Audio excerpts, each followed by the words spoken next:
Baik, Assalamualaikum warahmatullahi wabarakatuh. Bismillahirrahmanirrahim. Kita lanjutkan pada ayat ketiga dari surah As-Sajdah ini. Kita akan menganalisis ayat ketiganya. Di ayat pertama, saya ingatkan lagi, kita bicara tentang huruf muqatta'ah yang bunyinya alif lam mim, dan umumnya alif lam mim itu disertai dengan pembicaraan tentang Al-Qur'an, tentang Alkitab atau tentang turunnya Alkitab, turunnya Al-Qur'an. Ya, alif lam mim dari Alkitabul la raiba fi. Alif lam mim tanzilul kitabi la raiba fihi mir rabbil alamin, gitu ya. Kemudian di surah Luqman juga diawali dengan alif lam mim, ya. Terus kemudian juga disertai dengan penyebutan atau penjelasan tentang Al-Qur'an. Baik, tilka ayatul kitabil hakim. Selanjutnya kita ayat ketiga, kita baca dulu ayatnya. A'udzubillahi minasyaitonirrajim. Am yaqulu naftarah bal huwal haqqu mir rabbika litunzira qauman ma atahum min nadhirin min qablika la'allahum yahtadun. Atau mereka tetap berkata, ya, atau mereka tetap berkata, mengatakan iftarah, Al-Qur'an itu dibuat-buat, bikinan Muhammad. Allah membatalkan dugaan mereka, tujuan mereka, mungkin tegasnya la, gitu ya. Tidak, bal, melainkan. Huwal haqqu mir rabbik, itulah al-haq, kebenaran, hakikat, ya, kebenaran yang benar, mir rabbika, ya, dari Tuhanmu. Nah, litunzira qauman ma atahum min nadhirin min qablika, yang tadi al-haq itu mir rabbik, ya, turunnya mir rabbik itu al-haqqu alladzi nuzila mir rabbik, atau al-haqqul ladzi nazala mir rabbik, atau al-haqqul ladzi unzila mir rabbik, sama saja. Nah, di sini intinya di situ untuk apa? Litunzira qauman, untuk mengingatkan suatu kaum, siapapun itu, ya, termasuk kita, baik kaum yang dulu, kaum yang akan datang, atau kaum yang dulu itu berarti kaum yang pada masa turunnya Al-Qur'an, gitu ya. Nah, kaum selanjutnya sampai kaum pada masa kita itu juga masuk dalam sini karena umum, kauman, ya. Ma atahum, mengingatkan apa sih? Apa yang diingatkan kepada kaum itu? Maf'ul bihnya di sini ma atahum, yaitu peringatan atau apapun yang datang kepada mereka. Ya, berupa apa? Min nadhirin. Min nadhirin di sini adalah penjelasan dari ma atau bayan dari ma, sehingga minnya adalah min bayaniyah. Nah, ini ya penjelasan dari ma. Jadi apa yang datang kepada mereka? Berupa nadhirin min qablika, peringatan untuk dari umat sebelum kamu, peringatan untuk umat sebelum kalian, sebelum kamu. La'allahum yahtadun, la'allahum, supaya kaum yang diberi peringatan ini, yang diberikan peringatan dengan Al-Qur'an itu mereka bisa dapat hidayah, selalu dalam mendapatkan hidayah. Nah, ini tujuan dari turunnya Al-Qur'an, disebutkan di sini supaya kita selalu dapat hidayah. Ya. Baik, ada beberapa yang akan kita analisis. Ini rancangan kita dalam menganalisis. Yang pertama, diksi am. Diksi am ini, ya, kenapa menggunakan am? Ya, tidak menggunakan au misalnya, atau menggunakan, ya, kalimat yang lain, tapi menggunakan am. Kemudian yang kedua, pembandingan atau apa ya yang lebih tepat, atau silakan Anda cari pembandingan, penghadap-hadapan,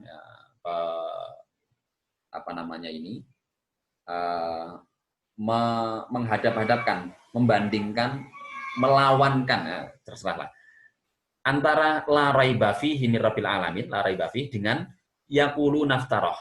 Nah, ini yaqulu naftarah. Nah, di sini ini hubungannya dengan yang tadi ini la raiba fihi. Nah, hubungannya dengan sini. Oke. Nah, selanjutnya adalah diksi huwal haq mir rabbik.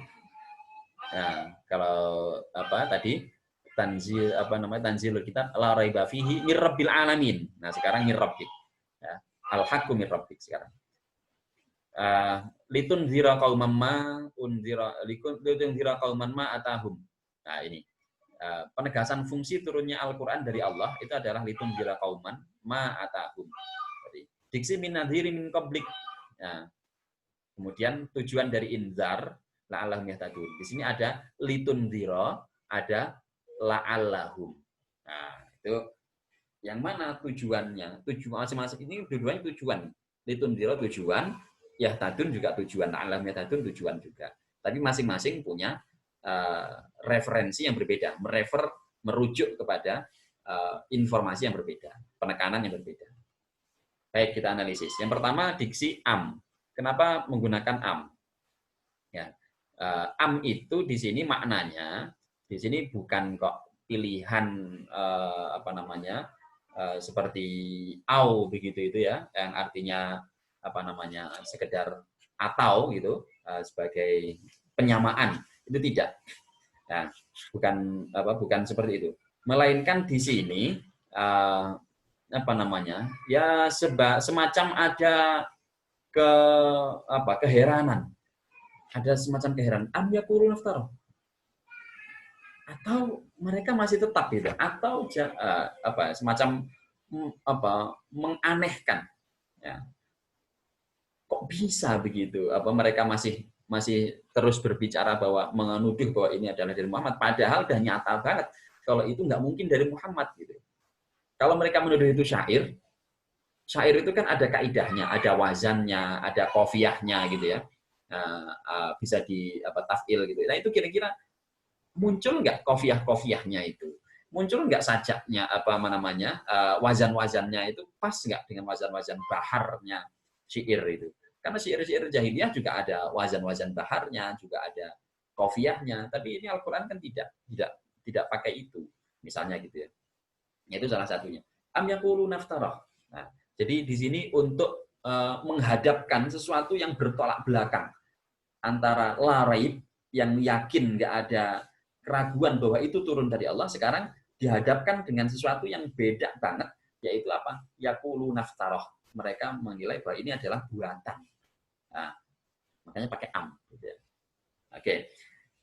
Kemudian yaquluna naftarah. Mereka menuduh, mengatakan bahwa orang-orang kafir di sini Al-Qur'an iftarahu, iftarahu Muhammad gitu ya. Dibuat-buat oleh Muhammad. Ini katanya orang kafir, orang-orang yang menuduh. Mereka narasi yang dibangun adalah narasi pemalsuan. Narasi pemalsuan. Mungkin mereka menuduh memalsukan Injil, memalsukan Taurat begitu, mengubah Taurat, mengubah Injil, narasi yang dibangun, atau membuat-buat yang belum ada menjadi ada gitu ya. Nah, itu narasi yang digaungkan oleh orang-orang kafir kepada Nabi Muhammad saat itu. Namun Nabi Muhammad diberikan petunjuk oleh Allah untuk mengatakan bal huwal haqqu mir rabbik. Gitu ya. Allah menegaskan kepada Nabi Muhammad, ya, kepada mereka semua termasuk ya, kepada kita semuanya juga ya. Bal huwal haqqu mir rabbik. Tetaplah yakin ya, la iftarahu, sama sekali tidak, sama sekali bukan buatan Muhammad, tetapi huwal haqqu. Nah, bal di sini punya makna biasanya artinya itu mirip atau sama dengan lakin. Lakin itu punya makna istidrak ya,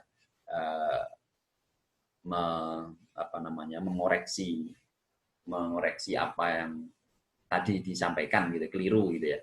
Yang tadi disampaikan, nah sekarang diluruskan, dibetulkan, atau gitu.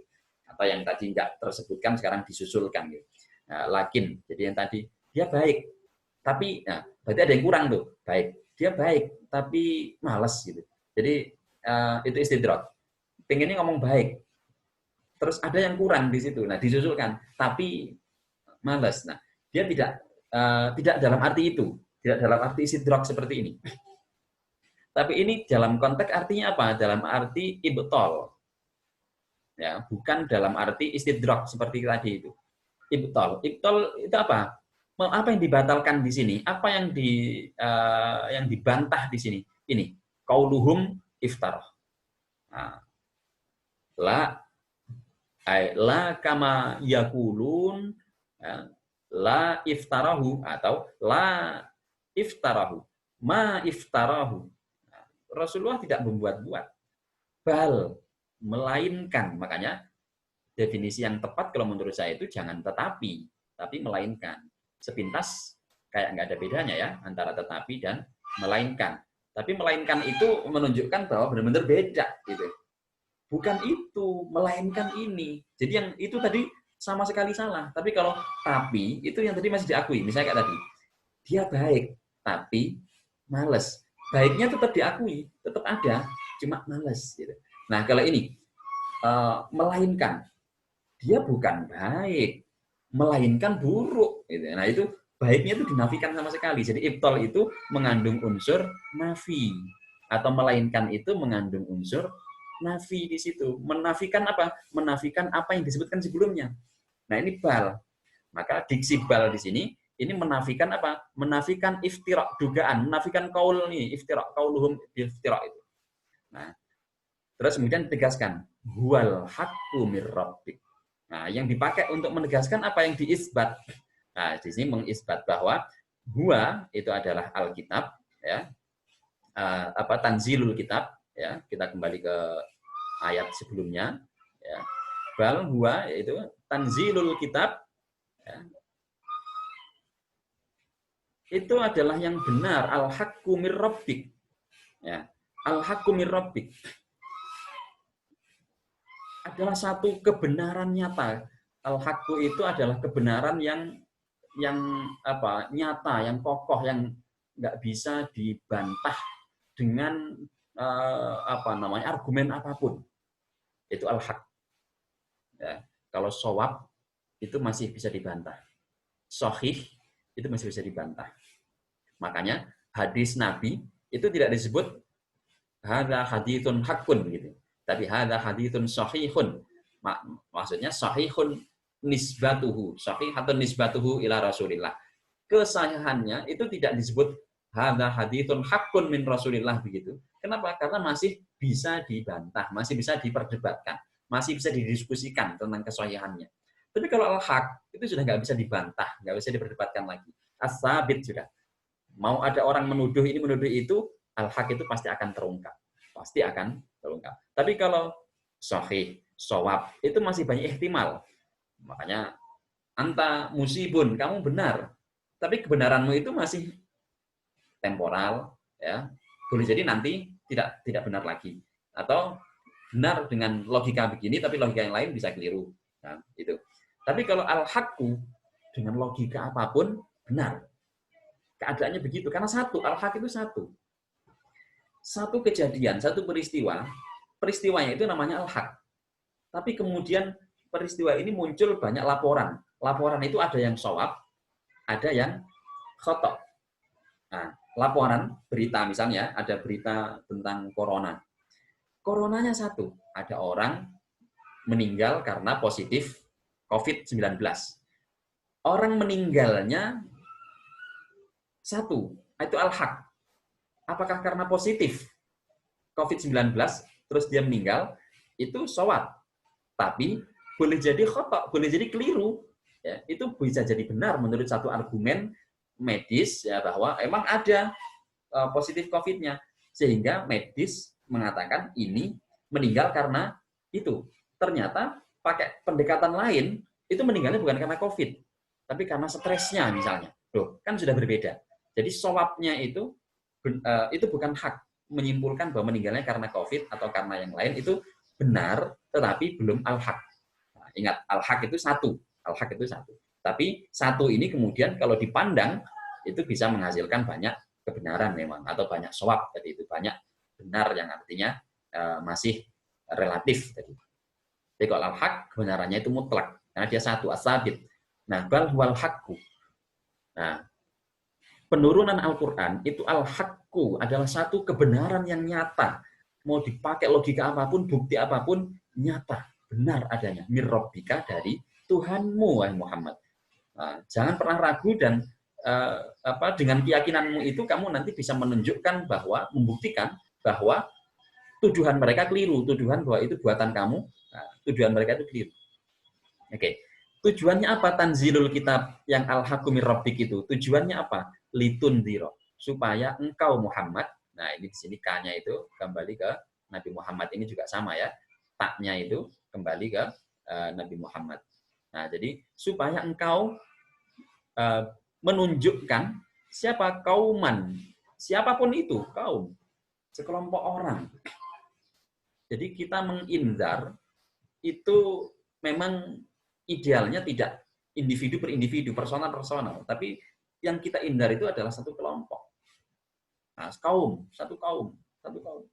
Maka orang berdakwah itu jangan kok ya udah bagus ya berdakwah person to person gitu, people to person to person, B2B gitu. Tapi yang lebih bagus lagi adalah yang efektif adalah kauman. Meskipun ini tentu banyak dinamikanya. Oke, fungsi yang ditegaskan di sini, fungsi Rasulullah di sini adalah fungsi nadir. Meskipun Rasulullah itu juga sebagai basyir, pembawa berita gembira, tapi di sini sebagai nadir yang ditegaskan. Jadi tanzilul kitab al-haqqu mir rabbik itu untuk apa? Untuk menginzar, untuk memberi peringatan kepada kaum-kaum, apalagi yang ingkar itu, tentang apa peringatannya? Apapun, umum. Ya. Tentang apapun itu. Atahum yang datang kepada mereka, pada orang-orang yang kafir ini, yang kepada kaum, ya. Berupa apa? Min nadhirin, berupa peringatan yang sebelummu, ya, peringatan yang diberikan oleh Allah kepada kaum sebelumnya, sebelum Nabi Muhammad. Nah, ini berarti ada kaum Nabi Isa, kaum Nabi Musa, kaum nabi-nabi sebelumnya. Nah, peringatan-peringatan ini artinya sudah diterima oleh kaum. Kaum di sini berarti siapa? Karena ini bicaranya adalah Nabi Muhammad yang diajak bicara, maka kaum di sini adalah minimal ya kaum Arab saat itu, misalnya Quraisy. Nah, karena ini surahnya Makkiyah ya, jadi kaum Quraisy yang nyata disebut kaum di sini. Tapi bukan berarti kaum di sini terbatas pada Quraisy saja, ya. Meskipun di sini maksudnya adalah Quraisy, tapi yang dimaksud adalah ya kaum sekarang, kaum Indonesia juga. Nah, kaum Quraisy itu sudah menerima peringatan apa tentang umat sebelumnya? Nah, mereka kan masih ada kelompok yang Hanif, yang masih taat beribadah, gitu ya, yang ahlul kitab yang masih taat pada ajaran nabi-nabi sebelumnya, rasul-rasul sebelumnya, gitu. Nah, itu mereka yang tahu nadirnya.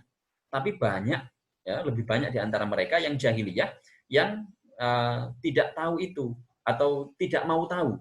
Sebenarnya tahu, mendengar, tapi mereka nggak mau tahu. Nah, itulah sifat jahiliyahnya. Nah, sehingga di sini peringatannya itu ditegaskan lagi bahwa peringatan yang ada di Al-Quran diturunkan itu sama dengan peringatan yang diturunkan kepada kaum sebelum mereka, sebelum kamu. Sama, artinya mereka sebenarnya bukti-buktinya itu sudah pernah diajarkan, tapi emang dasarnya orang kafir itu ya begitu. Dasarnya orang kufur itu adalah dia emang mencari cara menolak dengan cara apa, meskipun dia tahu bahwa itu benar, dia akan cari kata, cari argumen, cari bukti, cari apapun untuk menolak, namanya orang kafir. Nah, di situ ya. Terus kemudian kalau di sini tadi fungsi atau tujuan dari tanzilul kitab ya mirabbil alamin adalah litunzira qauman. Nah, sekarang inzar itu tujuannya apa? Inzar itu tujuannya ini adalah maksidul inzar. Maksidul inzar. La'allahum ya, la'allahum ini maksidul inzar supaya mereka yahtadun mendapatkan hidayah. Nah, la'alla itu punya makna roja, bitaroji, ya, harapan. Harapan itu kalau Allah yang berharap itu pasti terjadi gitu loh. Nah, karena apa? Allah suka dengan itu. Tapi kalau harapan kita kan belum tentu ya, belum tentu sama dengan yang kita harapkan. Tapi harapan Allah pasti terjadi. Makanya apa yang kita harapkan, ternyata yang terjadi adalah harapannya Allah gitu. Kita pengen banget bisa pergi ke luar negeri, itu harapan kita. Tapi kemudian Allah harapannya nggak begitu. Harapannya adalah kamu nggak pergi ke luar negeri, cukup pergi antar pulau di negara ini misalnya. Nah, itu adalah harapan Allah yang terjadi. Harapan Allah pasti terjadi. Gitu. Kalau harapan kita belum tentu terjadi. Kenapa? Karena kalah atau belum sesuai dengan harapannya Allah. Atau tidak sesuai dengan harapannya Allah. Nah, la'allahum yahtadun. Kalau mengikuti nazir mereka dan kita yakin, seyakin-yakinnya akan turunnya Al-Quran dari Allah, pasti akan mendapatkan hidayah. Sehingga sumber hidayah di sini apa? Satu ya kita yakin tadi, seyakin-yakinnya. Ya. Kemudian yang kedua adalah kita patuh minal munzarin, ya, patuh terhadap peringatan-peringatan yang diberikan itu. Artinya kita beriman, yakin pada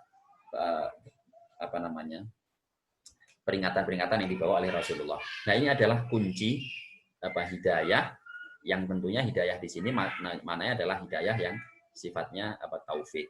Nah, itu ya. Jadi saya kira itu secara global, ijmali, makna dari ayat ketiga ini setelah kita analisis satu persatu, kalimat per kalimat, kata per kata, huruf per huruf, struktur per struktur. Baik, semoga bermanfaat. Ya, wallahul muwaffiq ila ma yuhibbu wa yardah. Wassalamualaikum warahmatullahi wabarakatuh.